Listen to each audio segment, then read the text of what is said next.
The question is the DBMS language component which can be embedded in a program is। तो कौन सा component हम programme में embed कर सकते हैं? अगर DDL की बात करें तो DDL किस काम में आता है? स्ट्रक्चर बनाने के काम में आता है। अगर DML की बात करें तो DML के थ्रू हम क्या करते हैं? Insert, delete, update etcetera. तो इसको हम कंसिडर कर सकते हैं उस कंपोनेंट के इसमें जिसको कि हम इम्बेड कर सकते हैं एक प्रोग्राम के अंदर। अब जो नेक्स्ट हमारे सामने है वो है DBA। तो DBA तो एक पर्सन है, डाटाबेस एडमिनिस्ट्रेटर। क्वेरी लैंग्वेज ये भी नहीं है, तो करेक्ट आंसर में क्या मिल जाएगा यहाँ पर? DML। Next question is a सब स्कीमा एक्सप्रेसेस। अगर मैं स्कीमा की बात करता हूँ तो स्कीमा के अंदर क्या जाता है? Physical view, logical view, then external view. जब सब स्कीमा की बात आती है तो हमें ओनली क्या मिलता है? External view. Next question is count function in SQL returns the number of. Count function हमें क्या रिटर्न करता है? पहले हमें क्वेरी देख लेते हैं, काउंट की क्वेरी किस तरीके से बनती है। तो यदि हमको काउंट के लिए क्वेरी बनाना है तो हम लोग क्या बनाएंगे? यहाँ पर हम लिख सकते हैं सेलेक्ट काउंट। काउंट के बाद हमको कॉलम का नाम पुट करना पड़ेगा फ्रॉम टेबल नेम। इस तरीके से हम लोग क्या कर सकते हैं? काउंट की क्वेरी को लिख सकते हैं। अब यहाँ पे पूछा गया count function in SQL returns the number of. तो क्या रिटर्न करता है? वैल्यू।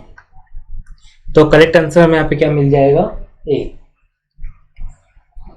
जैसे कि select count names from student, तो जितने भी नेम्स हमें क्या हो जाएंगे? काउंट होके मिल जाएंगे। अब नेक्स्ट क्वेश्चन हमारे सामने है which of the following statements is false. तो the data dictionary is normally maintained by the database administrator, ये तो करेक्ट है। Data elements in the database can be modified by changing the data dictionary, no. Data dictionary में changes करके element के अंदर modification नहीं किया जाता है। The data dictionary contains the name and description of its data elements, yes, this is correct.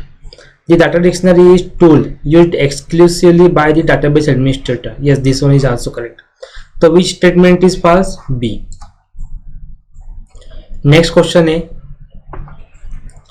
an advantage of database management approach is, या बात हो रही है एडवांटेज की DBMS के लिए। Data is dependent on programs, क्या ये एडवांटेज है? No. Data redundancy increases, no, जबकि रिडंडेंसी तो डिक्रीज होती है। Data is integrated and can be access by multiple programs, yes, this is an advantage, none of the above. तो correct answer में क्या मिल जाएगा? C. Next question, a DBMS query language is designed to support end users who use English like command, yes, because create table like a English sentence, insert into table is like a English sentence। अगर हम SQL query की बात करें तो वो English की तरह ही एक कमांड है, तो पहला वाला सही है।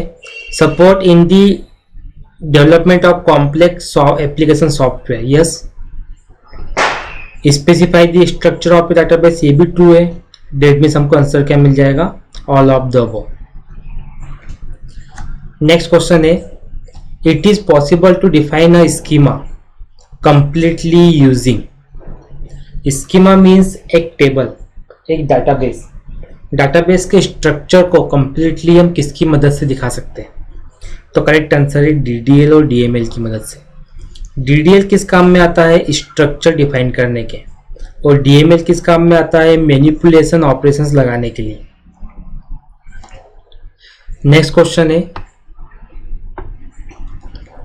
डेटा इंडिपेंडेंस, बात हो रही डाटा इंडिपेंडेंस की। तो data independence means what? Number 1, data is defined separately and not included in program, ये तो गलत है। डेटा इज डिफाइंड सेपरेटली, ऐसा नहीं है कि डेटा को अलग से डिफाइन किया गया, प्रोग्राम में इंक्लूड नहीं किया गया। और programs are not dependent on the physical attributes of data, yes सही है। Programs are not dependent on the logical attributes of data, ये भी ट्रू है। तो करेक्ट आंसर हमको क्या मिल जाएगा, B and C. Next question है, which of the following sets of keywords constitutes a mapping in SQL। So यहाँ पर मैपिंग मीन्स होता क्या, अगर मैपिंग की बात करें दैट मीन्स कंपेयर करना। मान लीजिए किसी डेटा सोर्स को हमने सेलेक्ट किया एक टेबल से, जब हम उसको दूसरे टेबल से कंपेयर कर रहे हैं उसे कहा जाता है मैपिंग। तो कंपेयर करने के लिए कौन सा क्लॉज हम लोग यूज करते हैं, हम यूज करते हैं वेयर। तो यदि मैं इस क्वेश्चन में देखूं तो वेयर मुझे कहाँ मिल रहा है, बी ऑप्शन के अंदर, सेलेक्ट फ्रॉम वेयर। तो करेक्ट आंसर हमारा क्या हो जाएगा, B. Means select name from student where name equals to this, तो मैपिंग वाला कॉन्सेप्ट आ जाता है।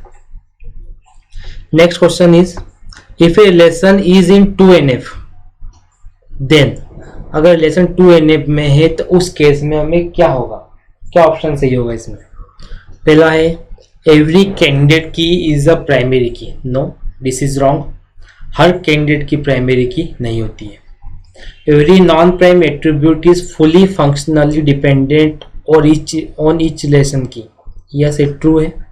Every attribute is functionally independent, this is wrong. Every relational key is a primary key, this is also wrong. तो correct option is B. 2NF means what? To remove duplicacy which we get from 1NF। तो इसके अंदर क्या होता है कि every non-prime attribute is fully functionally dependent on each relation